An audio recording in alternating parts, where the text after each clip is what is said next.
ఒకవేళ కనుకనేమి అటువంటి కాపుల కష్టాలు వచ్చినందుకు ఒకవేళ నీళ్ళ మాదిరెడ్డి గారు బాలగొట్టుకున్న కాపు వాళ్ళకు ఒకవేళ కన్న కొడుకు అయిపోయినావు లోపల ఏరవచ్చి సవలక్ష గుర్రం ఉన్న కడక్కి జాడలు వెళ్ళిపోయి బొక్కలు తిరిగిపోవడం వీళ్ళ బ్రహ్మల పిల్ల బాలరత్నాన్ని లగ్నం ఆడుకొని కులాన కుర్మ వాళ్ళకు తండ్రి అయిపోయినావు మల్లయ్య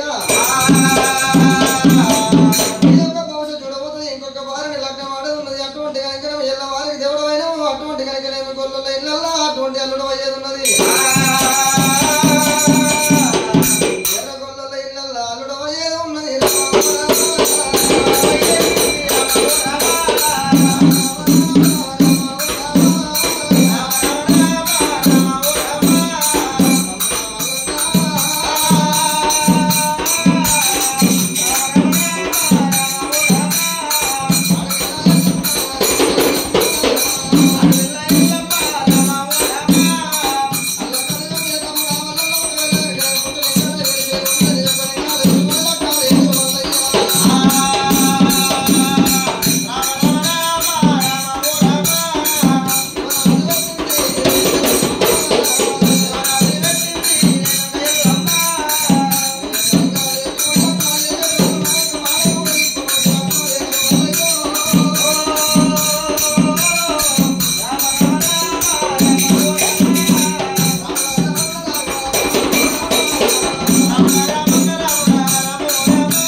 మన పేరు మీద లగ్నాలు చేసేది భక్తుల సదైన సల్లంగా కాపాడుకుందామని చెప్పి